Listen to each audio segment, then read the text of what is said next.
Class 12 subject political science समकालीन विश्व में राजनीति अध्याय 2 दो ध्रुवीयता का अंत। स्टूडेंट्स, लास्ट हमने चर्चा करी थी शॉक थेरेपी की। हमने इस पाठ में पढ़ा था कि शॉक थेरेपी क्या थी। हमने देखा कि सोवियत संघ के विघटन के बाद रूस, मध्य एशिया के जो गणराज्य थे और पूर्वी यूरोप के जो देश थे, उनमें साम्यवाद से पूंजीवाद की ओर जो परिवर्तन का मॉडल था उसको शॉक थेरेपी का नाम दिया गया। आज हम देखेंगे कि शॉक थेरेपी के परिणाम क्या रहे थे।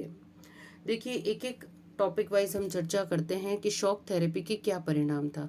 देखिए, जब शॉक थेरेपी की गई तो हमें पता है कि हम साम्यवाद से पूंजीवाद की ओर चले गए। अब हम देखते हैं कि रिजल्ट में क्या आया। देखिए, कोई खास अच्छे रिजल्ट नहीं रहे साम्यवाद से पूंजीवाद की ओर जाने पर।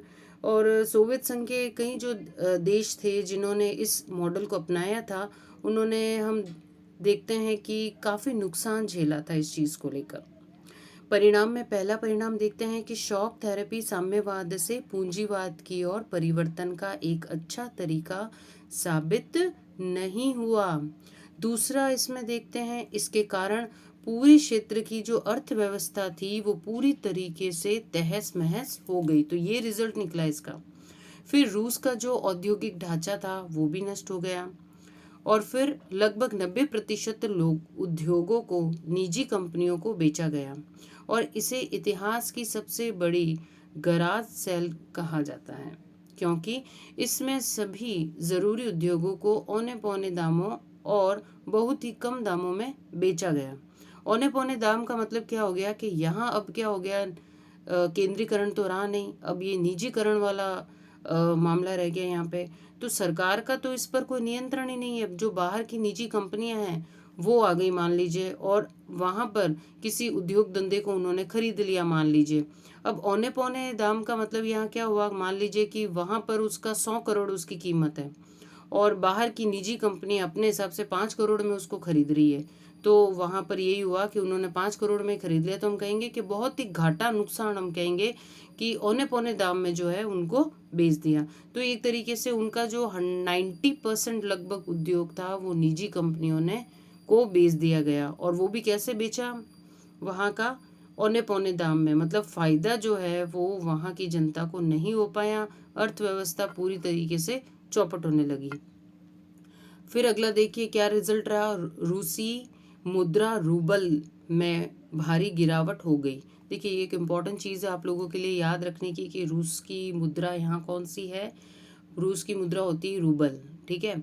अब इसमें भारी गिरावट आ गई, कीमतें बहुत ज़्यादा बढ़ गई और जिसके कारण लोगों की जो है जमा पूंजी भी क्या है, समाप्त होने लग गई।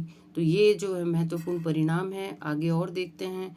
इसके अलावा हम देखते हैं कि जो वहाँ सामूहिक खेती जो की जाती थी वो सारी प्रणाली खत्म होने लग गई।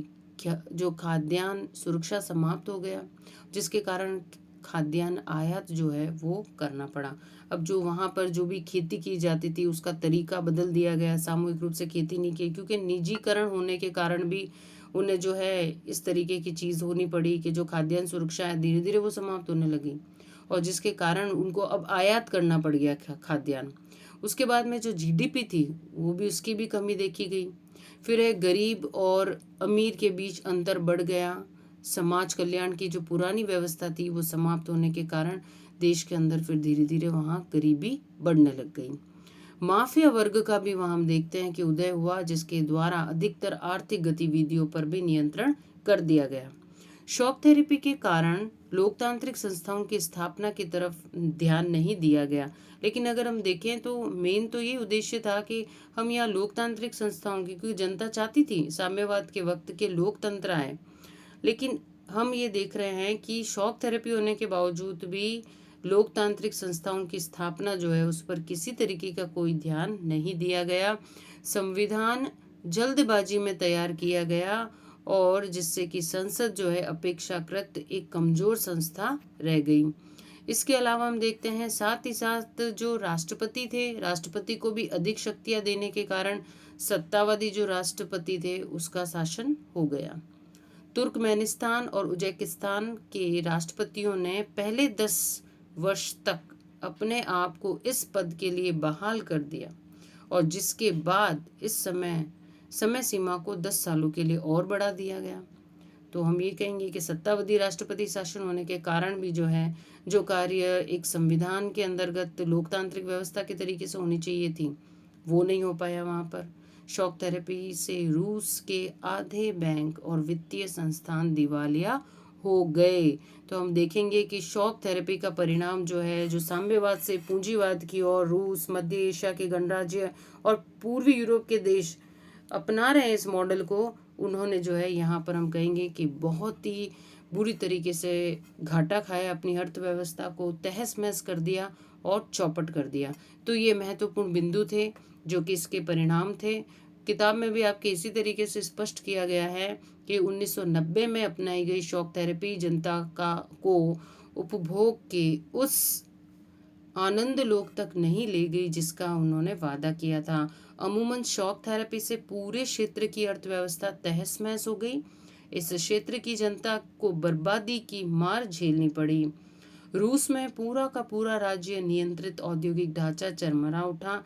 हमने अभी देखा कि जो 90% उद्योग थे वो सभी निजी हाथों में चले गए, उनको बेच दिया गया और आर्थिक ढांचे का जो पुनर्निर्माण था वो चूंकि सरकार द्वारा निर्देशित औद्योगिक नीति के बजाय बाजार में जो ताकतें हैं, जो कि कौन सी दूसरे देशों की जो निजी कंपनियां वो ताकत बन गई अब यहाँ, इसलिए यह कदम सभी उद्योगों को मटिया मेल करने में साबित हुआ।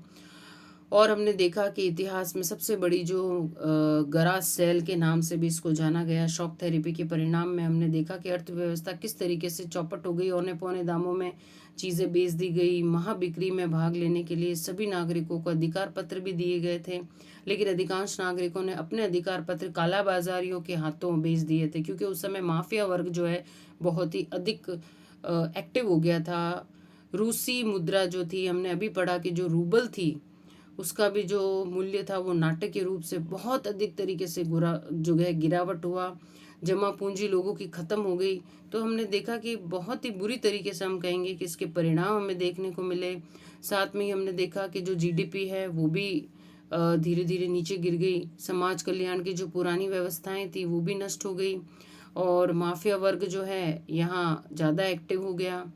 इसके अलावा सोवियत संघ के में जो शामिल रहे गणराज्य है, खासकर रूस जो था वो तो अमीर हो गया और गरीब लोगों के बीच में तीखा विभाजन हो गया। पहले की व्यवस्था के विपरीत अब धनी और निर्धन लोगों के बीच में बहुत बड़ी गहरी खाई जो है वो बन गई। आर्थिक स्थिति जो है उसमें असमानता हमको देखने को मिली। आर्थिक बदलाव की जो बड़ी प्राथमिकता दी गई थी और उस समय पर्याप्त ध्यान भी दिया गया, लेकिन लोकतांत्रिक संस्थाएं जो थी उनके निर्माण पर अधिक ध्यान नहीं दिया गया। साथ में ही हमने देखा कि रूस सहित अधिकांश देशों की जो व्यवस्था थी सन 2000 में, यानी अपनी आज़ादी के 10 साल बाद खड़ा होना शुरू किया। इन अधिकांश देशों की अर्थव्यवस्था के पुनर्जीवन का कारण था खनिज तेल, प्राकृतिक गैस, धातु, प्राकृतिक संसाधनों का निर्यात करना। रूस, कजाकिस्तान, तुर्कमेनिस्तान, उज्बेकिस्तान और अजरबैजान तेल और गैस के बड़े उत्पादक जो है वो देश बन गए। बाकी देशों को अपने क्षेत्र से तेल की पाइपलाइन गुजरने के कारण फायदा हुआ।